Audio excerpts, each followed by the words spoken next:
사랑하는 성도 여러분, 평안하셨습니까? 2월 18일 목요일 아침입니다. 함께 찬송가 545장 이 눈에 아무 증거 아니 배워도 찬양하시겠습니다.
주님의 거룩함을 두고 맹세한 주 하나님 아버지는 참 이쁘다.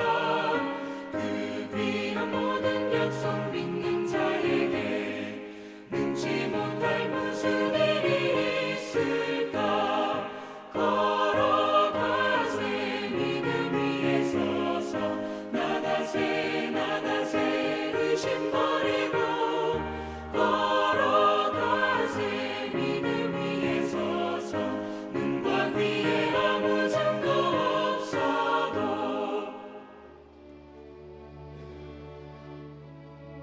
아멘. 오늘 말씀은 마태복음 14장 22절에서 33절까지 말씀입니다. 제가 말씀 봉독해 올립니다. 예수께서 즉시 제자들을 재촉하사 자기가 무리를 보내는 동안에 배를 타고 앞서 건너편으로 가게 하시고 무리를 보내신 후에 기도하러 따로 산에 올라가시니라. 저물매 거기 혼자 계시더니 배가 이미 육지에서 술이나 떠나서 바람이 거스름으로 물결로 말미암아 고난을 당하더라.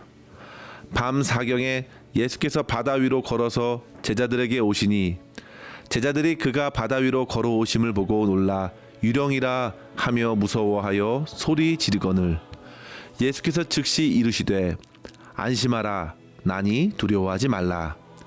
베드로가 대답하여 이르되 주여 만일 주님이시거든 나를 명하사 물 위로 오라 하소서 하니 오라 하시니 베드로가 배에서 내려 물 위로 걸어서 예수께로 가되 바람을 보고 무서워 빠져가는지라. 소리질러 이르되 주여 나를 구원하소서 하니 예수께서 즉시 손을 내밀어 그를 붙잡으시며 이르시되 믿음이 작은 자여 왜 의심하였느냐 하시고 배에 함께 오름에 바람이 그치는지라. 배에 있는 사람들이 예수께 절하며 이르되 진실로 하나님의 아들이로소이다 하더라. 아멘. 오늘 본문은 주님께서 오병이어의 큰 기적 이후에 몰려드는 무리들을 보내시고 홀로 기도하러 산에 가시면서 제자들에게 벌어진 고난의 현장에서 일어난 사건을 보여줍니다. 제자들은 갈릴리 바다를 건너려고 했으나 바다 한가운데서 강한 바람과 물결로 곤란한 지경에 처하게 되었습니다. 바로 그때에 주님께서는 바다 위를 걸어 그들에게 오셨지요. 이러한 내용은 마가복음 6장과 요한복음 6장에도 증거하고 있지만 독특하게 마태는 베드로가 주님께 물 위를 걷게 해 주시기를 요청하면서 벌어진 사건을 자세히 소개해 주고 있는데요. 이 아침에 이 내용을 중심으로 두 가지의 신앙적 교훈을 생각했으면 좋겠습니다. 첫 번째로 성도 여러분, 우리는 어떠한 상황에 처하든지 온 세상을 다스리시는 주님만을 의지해야겠습니다. 본문은 예수님께서 얼마나 능력과 권세가 크신가를 보여주지요. 때는 밤 4경이었습니다. 날이 밝기 전 가장 어두운 때입니다. 그리고 심한 파도로 도저히 항해하기 어려워서 배 안에 있어도 그 심한 고난을 겪게 되는 그런 상황 속에서도 오히려 주님께서는 그 험한 바다 위를 유유히 걸어오신 것입니다. 성도 여러분, 모든 인간은 지구가 끌어당기는 중력에 지배를 받습니다. 그런데 본문에서 주님께서는 평상시와는 달리 물 위를 걸으시면서 그 어떤 중력에도 지배를 받지 않으셨습니다. 이것을 통해서 우리는 예수님께서 세상에 지배를 받는 분이 아니라 도리어 세상을 다스리시는 분이심을 확인하게 되죠. 골로새서 1장 16절 하반부에 보시면 만물이 다 그로 말미암고 그를 위하여 창조되었다고 바울이 선포합니다. 주님께서 바다 위를 거니실 때에 그 바다는 주님을 삼키지 못했습니다. 오히려 그 바다는 주님을 위하여 온순한 바닥이 되어 주님을 받들었습니다. 보통 성경에서 바다는 죄와 사망으로 가득한 세상을 의미하는데요. 본문 24절에도 그 바다는 고난의 장소였습니다. 이스라엘이 홍해를 건널 때 생각해 보십시오. 애굽의 병사들은 바다에서 죽음을 경험하였습니다. 바닷물에 던져진 요나 또한 요나서 2장 3절에 이렇게 고백합니다. 주께서 나를 깊음 속 바다 가운데 던지셨으므로 큰 물이 나를 둘렀고 주의 파도와 큰 물결이 다 내 위에 넘쳤나이다. 이런 고백을 하면서 불순종했던 자신의 죄를 죽음 앞에서 회개하였지요. 이러한 바다를 예수님께서 밟고 계신 것입니다. 일찍이 하박국 선지자도 하박국 3장 15절에서 이렇게 고백합니다. 주께서 말을 타시고 바다 곧 큰 물의 파도를 밟으셨도다. 하박국도 세상을 다스리시는 하나님을 바라본 것입니다. 그렇게 예수님께서 바다를 밟고 오시는 것입니다. 사랑하는 성도 여러분, 이러한 주님의 권세와 능력 앞에서 주님을 진심으로 찬양할 수 있기를 바랍니다. 그리고 그 바다의 위협에서 참된 평화를 주시기를 간절히 구하고 주님을 더욱 의지해야겠습니다. 26절에 보시면요, 제자들은 바다 위를 걷고 오시는 주님을 처음에는 그저 유령으로 알고 두려워했습니다. 가장 어둡고 풍랑이 심하게 일어난 그때에 제자들은 제대로 주님의 얼굴을 알아보기 어려웠을 것입니다. 그러나 그런 순간에 즉시 주님께서 말씀하시죠. 안심하라. 나니 두려워 말라. 바로 이 말씀을 통해서 제자들이 주님인 줄 알게 됩니다. 성도 여러분, 우리가 곤란한 일을 당할 때에도 주님의 음성이 우리의 심령에 들려지기만 한다면 비로소 마음의 평안을 찾을 수 있습니다. 양은 그 목자의 음성을 안다고 했습니다.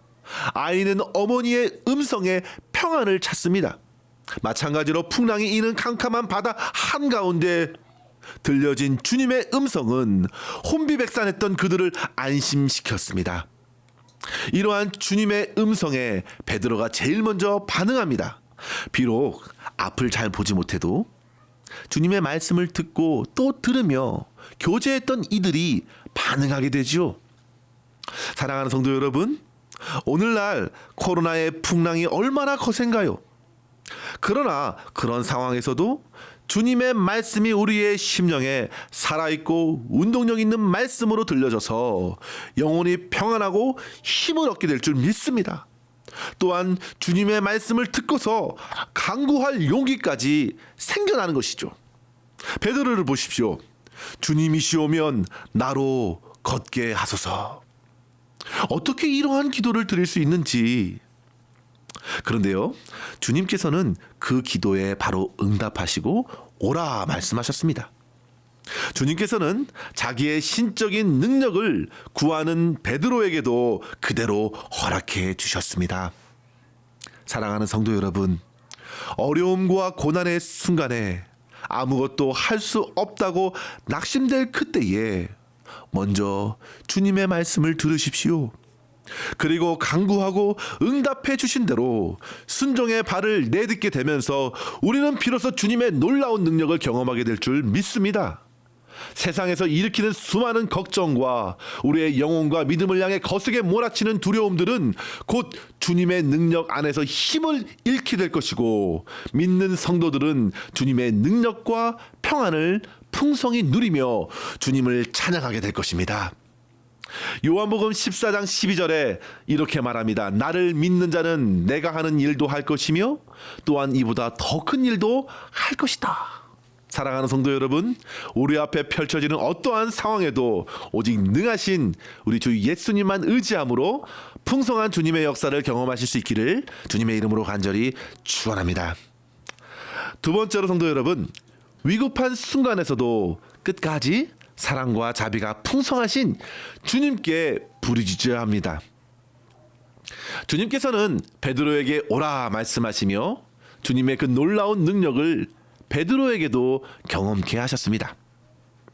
여기서 베드로가 어떤 특별한 믿음이 있어서가 아니었습니다. 그는 참으로 단순하게 주님처럼 걷고 싶었을 뿐입니다. 그런데 주님께서는 그의 간구를 들어주셨습니다. 참으로 무모해 보이는 그런 간구조차도 주님께서는 꾸중하지 않으시고 사랑과 온유로 들어주셨습니다. 주님의 오라는 말씀에 따라 베드로 또한 어떤 용기가 들었는지 풍랑으로부터 자기를 지켜주었던 배를 뒤로 하고 바다 위로 발을 내딛었습니다. 성도 여러분, 그렇게 배를 나가려 하는 그 베드로를 보면서 다른 제자들이 어떻게 생각했을까 생각해 보십시오. 아마도 무모하다고, 아니 배 안이 가장 안전한 곳인데 왜 괜히 그런 것을 구하며 나서느냐고 여러 말들을 할 수 있겠습니다. 그러나 베드로는 아랑곳하지 않습니다. 마치 부모를 보고 걸음마를 떼는 아이처럼 이미 주님을 바라보고 바다 위를 걷기 시작한 것입니다. 참으로 경이적인 사건 아닙니까? 성도 여러분, 주님의 능력을 베드로가 경험합니다. 배 안에서 자기를 벌벌 떨게 했던 어둠과 경랑이는 바다를 가로질러 걷고 있습니다. 그런데 성도 여러분, 문제는 곧 베드로에게 불어닥친 바람 때문에 그가 무서워 빠지게 되는 일입니다. 30절의 내용인데요. 우리는 이 장면을 글로 대하지만 실제 상황은 결코 여유롭지 않습니다. 순식간에 그는 물에 빠져 들어갔고 다급히 외쳤습니다. 주여, 나를 구원하소서. 그때 주님께서 즉시 손을 내밀어 그를 붙들어 주시며 믿음이 작은 자여 왜 의심하느냐 책망하셨습니다. 제시 라일은 여기서의 의심은 사람의 믿음의 없음을 증명하는 것이 아니라 그의 믿음이 작다는 것을 보여준다고 주의했습니다. 그러면서 동시에 그럼에도 주님의 사랑은 구하는 자에게 부어진다 말했습니다. 사랑하는 성도 여러분, 믿음 생활하면서 의심이 일어날 때가 어찌 없겠습니까? 오늘날 해도 안 되는 일들, 여러 가지 삶의 문제가 겹겹이 쌓여올 때 처음 불타올랐던 우리의 믿음이 차갑게 식어지고 주님에 대한 의심도 일어나기 시작합니다. 주의 사랑도 주의 능력도 지금 이 상황을 해결할 수 없단 말인가? 스스로 깊은 침체에 빠져들기도 합니다. 그러나 성도 여러분, 그때에도 주님은 저와 여러분을 사랑하십니다. 베드로가 빠져 들어가면서도 주여 나를 구원하소서 부르짖는 그 기도에 주님께서는 즉시 손을 내밀어 붙들어 주셨습니다. 성도 여러분, 우리의 믿음은 생각보다 그리 크지 않다는 것을 인정하십시오. 그리고 그때에 더욱 주님을 의지해야 합니다. 주님께서는 깊은 수렁에서 부르짖는 그 심령을 평강으로 붙들어 주십니다. 저는 본문에서 나타난 베드로의 경험이 참으로 부럽습니다. 바다를 걷는 것도 그렇지만 그의 약함 가운데 붙들어 주신 주님의 그 사랑의 손을 경험한 것이 참으로 부럽습니다. 주님께서는 분명 베드로를 끝까지 붙드셔서 바다 위를 함께 걸어 함께 배에 오르셨을 것입니다. 그가 만약 다른 제자들처럼 배 안에서 안주했다면 믿음이 작다고 의심한다고 책만 받을 이유도 없었겠고 옷이 젖을 이유도 없었을 것입니다. 그러나 더 나아가서 그는 주님과 함께 손을 잡고 바다 위를 걷는 그 황홀한 영적 경험을 하지 못했을 것입니다. 사랑하는 성도 여러분, 주님께서 무엇을 원하실까 한번 생각해 보십시오. 믿음의 도전을 하다가 차라리 자기의 약함 가운데서 굳게 붙들어 주시는 주님을 더욱 경험하고 의지하기를 우리 주님께서 원하지 않으실까요? 우리의 시선은 얼마나 자주 주님을 놓치고 세상에 묶일 때가 많습니까? 그렇게 우리는 넘어지기 쉽습니다. 그러나 성도 여러분, 그때에도 주님의 사랑은 신실합니다. 예레미야는 예레미야 애가 3장 22절에서 유다의 멸망 앞에 고백합니다. 여호와의 인자와 긍휼이 무궁하심으로 우리가 진멸되지 아니함이니이다. 25절에는 기다리는 자들에게나 구하는 영혼들에게 여호와는 선하시도다. 사랑하는 성도 여러분, 비록 우리가 약하고 넘어질 때에도 언제나 넘치는 사랑으로 붙들어 주시는 주님께 구할 수 있기를 바랍니다. 주여 나를 구원하소서 부르짖는 이 간구를 주께서 들으시고 든든히 붙들어 주시는 은혜로서 비로소 우리는 세상의 풍파에 휩싸이지 않고 주님과 함께 그 위를 걷고 주님의 다스리심을 찬양하며 영광 돌리게 될 줄 믿습니다. 이러한 은혜를 오늘 하루도 풍성히 누리실 수 있기를 바랍니다. 기도하겠습니다. 하나님 아버지, 한 치 앞도 모르는 인생에게 말씀하셔서 주님의 평강과 주님의 능력을 힘있게 하심에 감사합니다. 세상에서 펼쳐놓은 여러 환난과 문제들에 사로잡혔던 저희들을 자유케 하시고 우리의 눈이 언제나 주님을 향할 수 있도록 붙들어 주시옵소서.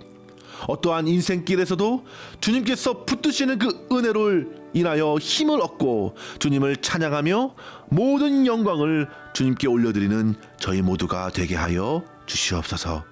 예수 그리스도의 이름으로 간절히 기도 올리옵나이다. 아멘. 사랑하는 성도 여러분, 오늘도 주님의 능력과 평안을 풍성히 누리시는 복된 하루 되시기를 바랍니다. 감사합니다.